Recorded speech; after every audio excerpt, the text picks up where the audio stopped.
What is going on, guys? So a couple days ago we went fishing over at a pond and we ended up doing bearable. I mean, we only got 3 fish up, but we had a little bit of action and we weren't out there very long. We were out there for about an hour and a half, had some decent action here and there. We caught everything on a marabou jig, an all pure white marabou jig. It was super fun, super finesse. It was pretty wicked. I hope you guys enjoy the video. Stay tuned, and when this video is all done, I'm going to be talking about the gear that I was using in this specific video to catch the bass in. So I hope you guys enjoy the video. Stay tuned, and let's go whack them.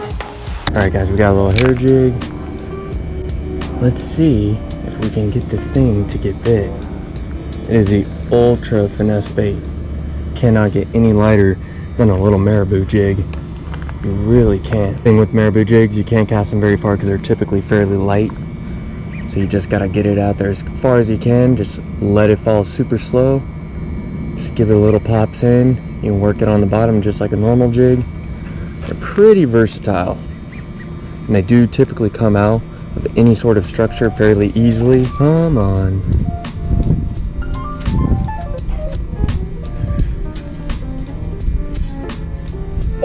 Oh my gosh, he came out right there, guys. Holy crap. I don't know if you guys saw that. That was absolutely freaking gnarly.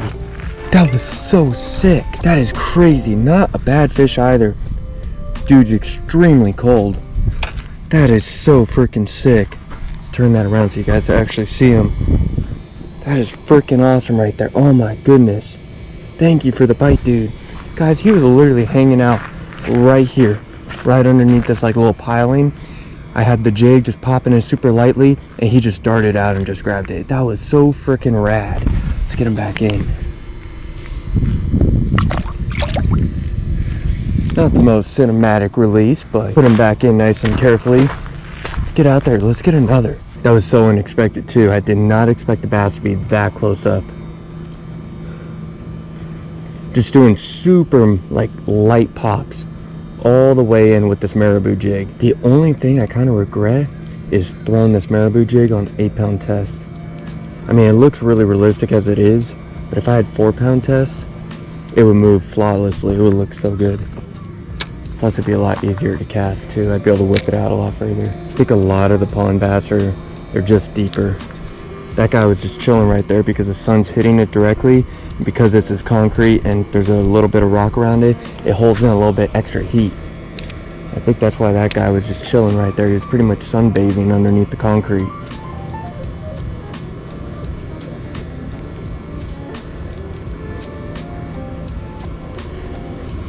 There's one. There's one. Heck yes, guys. Not a big one, but it's a decent one. Oh, we have a follower. We got a follower. The hair jig is doing the work. Whenever you guys need a bite, get a marabou jig and just do this all day long. It's super slow and it's kind of agony, but I'll tell you what, it flat out works. Ow. And the cool thing is marabou jigs are super cheap. You get like 5 to 10 of them in a pack for $1.68. Can't beat the price. Thank you for the bite, dude. Not a bad fish right there. Solid pound and a halfer. Get big, grow up. Man, let's try to get 1 or 2 more right here, and then we'll go around the corner, try to catch a couple right there, and shoot, call it quits. I want to try to get another video up actually, so right after this we're gonna go and try to film a Canal video and see how that goes.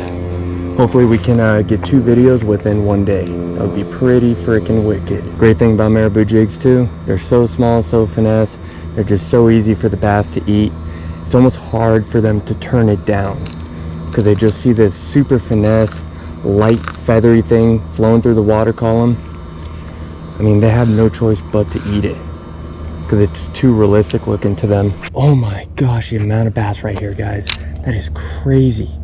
Holy crap. There's like 12 bass right here.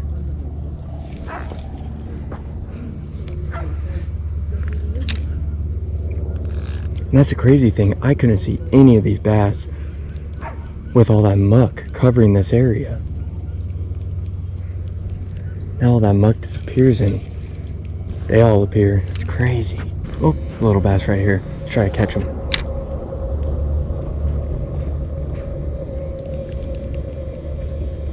There it is. Oh, he missed it. He's got it. Oh my gosh. He was following it. He kept missing it. Every time I bumped it, every little pop, he was missing it. That's awesome. That was so cool to watch. Gotta get on something. One more fish. That's all I'm asking. Because, I mean, we got 2 bites. We got 2 fish up. All we need is to get 3 up.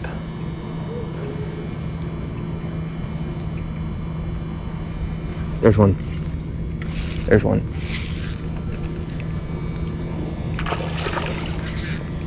Trying to keep them above all the structure. It's the only good thing about the 8-pound test. When I get these...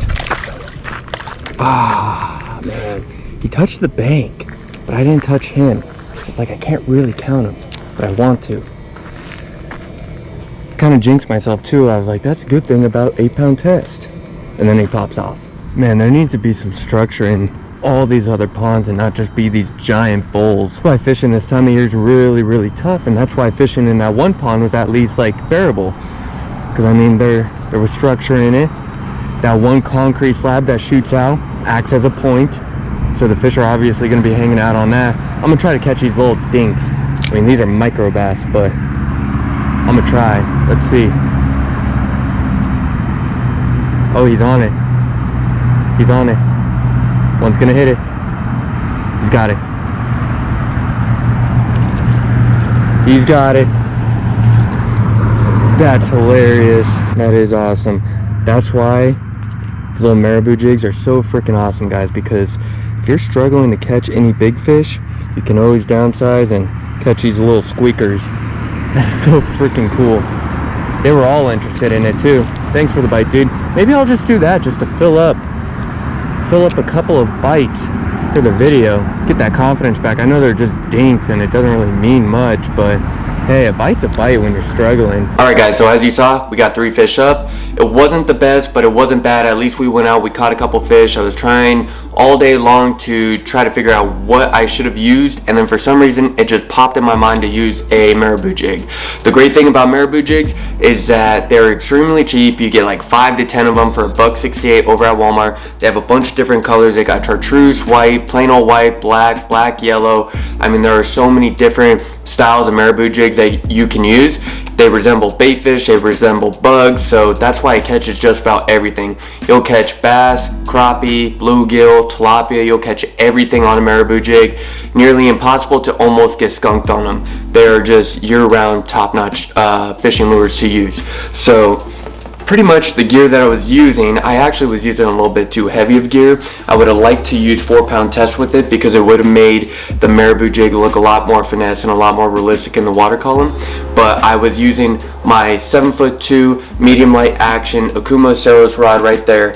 Phenomenal rod, super finesse. You can feel all those super sensitive bites. It's got a great tip on it, great parabolic motion, and just a great overall rod when it comes to any sort of light action fishing, whether you're fishing drop shot, crappie grubs, Ned rigs, etc. Just a really good rod. And the reel of choice that I was using is their brand new Samar reel. This Samar reel is absolutely phenomenal. It is a size 3000. I cannot complain about it. It is super smooth, has a great drag, haven't had any issues with it. And the line of choice, this specific line is 8-pound fluorocarbon by Soft Steel. Honestly, I would have preferred to use 4-pound test just because, like I said, it makes the bait move a little more realistic, and I feel like we would have got a couple more bites on it. But it is what it is. 8-pound test is all I had. Still great line. It is super abrasion resistant. I never hang up and like snap off super quick. You can actually fiddle with your bait and pop it off of any sort of rock, structure, etc. And every single time I do that, I never have like any crazy frays to where I have to retie. Sometimes there's a little nook and you retie, but I've never broken off on Soft Steel line. It is phenomenal line. Have no complaints about it, but that is just a quick little overview of the rig that I was using. And as you can see, that little marabou jig on the back end is a little bit beat up, but hey, it caught us a couple fish, 2 decent bass, 1 little squeaker. We tail hooked a tilapia, and we had yet another bite. So all in all, pretty fun little video. Wish I caught a couple more fish, but hey, it's winter time. This time of year is very, very tough for catching any sort of fish. I hope you guys enjoy the video. Stay tuned, because in about 2 more weeks, when the weather starts heating up, fishing should pick back up and we should start whacking a decent amount of fish. So hope you guys enjoyed it. Stay tuned. More content to come. We'll see you guys next time on Southwest Fishing.